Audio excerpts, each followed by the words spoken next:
आप जब mineral water business शुरू करते हैं तो उसमें रॉ मटेरियल का रिक्वायरमेंट रहता है, पावर का रिक्वायरमेंट रहता है, लेबर का रिक्वायरमेंट रहता है, लेकिन उसके साथ साथ मशीन मेंटेन करना भी जरूरी होता है, जैसे कि ग्रीसिंग करना, ऑयलिंग करना वगैरह वगैरह। आप अगर आपकी मशीन का मेंटेनेंस टाइम टू टाइम करते हैं तो आपकी मशीन का लाइफ एक्सपांड होता है और मशीन का प्रोडक्शन है वो बढ़ता है। तो आज हम उस टॉपिक पे बात करेंगे कि आपको अपने मशीन का मेंटेनेंस किस तरह से रखना है। तो सबसे पहला मशीन है वो है आरओ प्लांट है। तो अपन जानते हैं आरओ प्लांट में क्या क्या चीज आपको मेंटेन रखना है। तो उसमें से सबसे पहले दो इम्पोर्टेंट फिल्टर है, वो है सैंड फिल्टर है और दूसरा है वो कार्बन फिल्टर है। कि जैसे ही अपन मशीन डेली रन करेंगे तो यहाँ पे कुछ ना कुछ पार्टिकल्स है वो दोनों फिल्टर में जमा होता है। तो पार्टिकल्स डेली टू डेली अपने को क्लीन करना होगा। तो यहाँ पे उसके लिए आपको एक बैक वॉश का सिस्टम दिया जाएगा। जो आपको सिस्टम है वो डेली 15 मिनट सैंड फिल्टर के लिए और दूसरा है कार्बन फिल्टर के लिए, और डेली 15 मिनट दोनों के लिए रनिंग करना है। तो जो भी डस्ट वगैरह यहाँ पे जमा होगा वो डेली टू डेली क्लीन होता जाएगा, कि जिससे इसका एफिशिएंसी है, उसका क्वालिटी है वो मेंटेन रहेगा।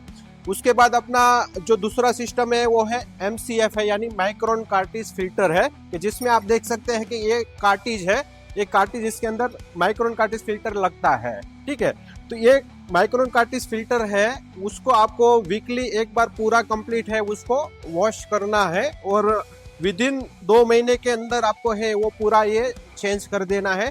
जिसका एक कार्टिज का प्राइस है वो नियर बाय 500 रुपीज के आसपास रहता है।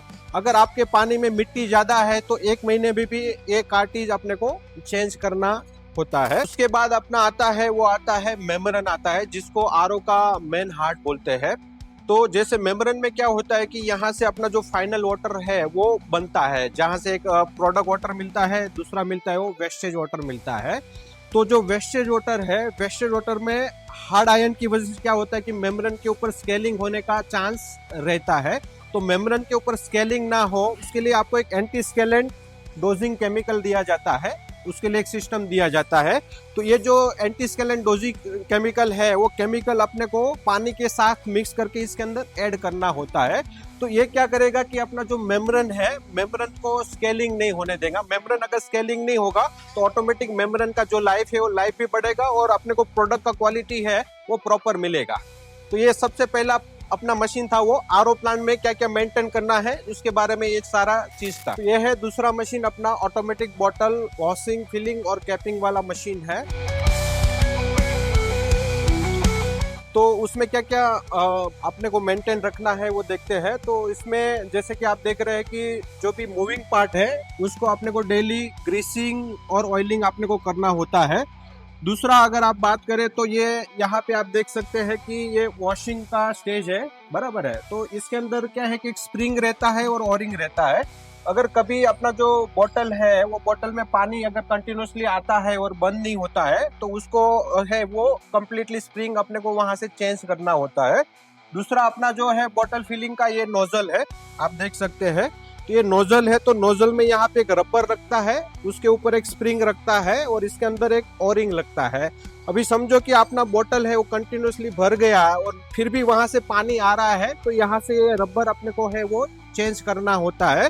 दूसरा चीज ये होता है कि ये बोतल में अगर यहाँ बाहर से पानी निकलता है तो अंदर का जो ओरिंग है वो ओरिंग अपने को कम्प्लीटली चेंज करना होता है।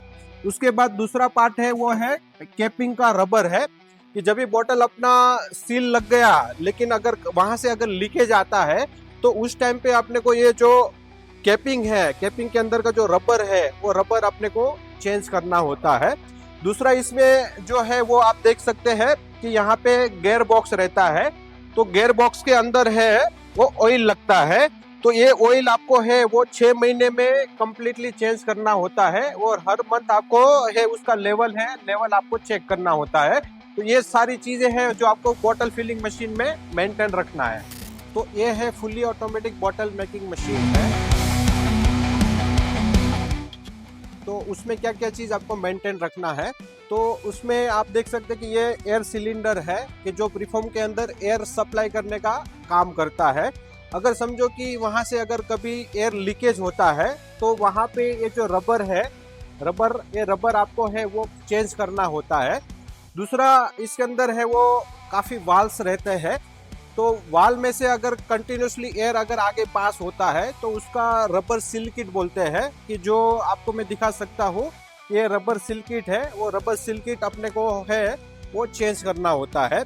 तो उसके बाद प्रीफॉर्म को हीटिंग करने के लिए ये हीटर लगता है, ठीक है, कि जो इलेक्ट्रिकल पार्ट्स है अगर कभी पावर का कुछ फ्लक्चुएशन हुआ तो ये खराब होने का चांस रहता है।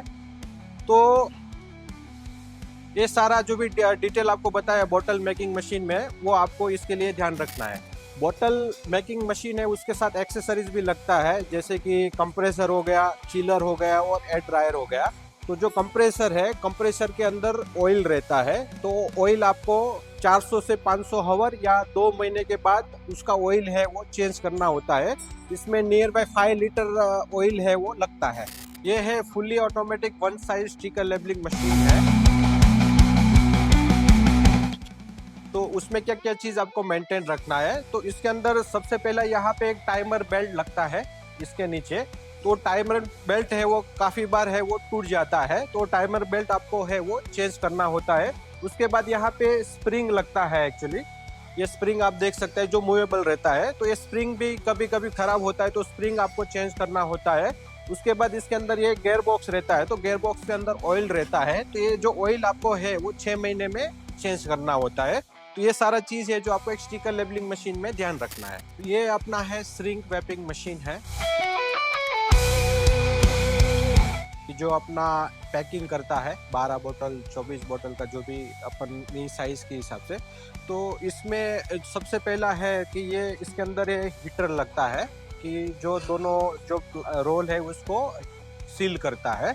तो उसके अंदर एक रबर का पट्टी रहता है, तो रबर का पट्टी है वो कभी खराब हो जाता है, तो रबर का पट्टी अपने को चेंज करना होता है। उसके ऊपर एक गम टेप लगता है, तो ये गम टेप है वो हीटर के ऊपर लगता है। तो ये गम टेप क्या करता है कि ये डायरेक्ट हीटिंग के साथ इसका कांटेक्ट नहीं रहता है, उसके लिए गम टेप उसके ऊपर लगाया जाता है। तो ये भी कभी खराब होने का चांस रहता है, तो ये अपने को चेंज करना होता है। उसके बाद इसके अंदर ये हीटर लगता है, ठीक है।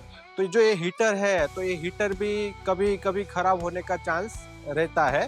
तो इसके अंदर जैसे कि सेमी ऑटोमेटिक है तो उसमें 9 हीटर लगते हैं, अगर अपना फुली ऑटोमेटिक मशीन है तो उसमें मिनिमम 12 हीटर रहते हैं।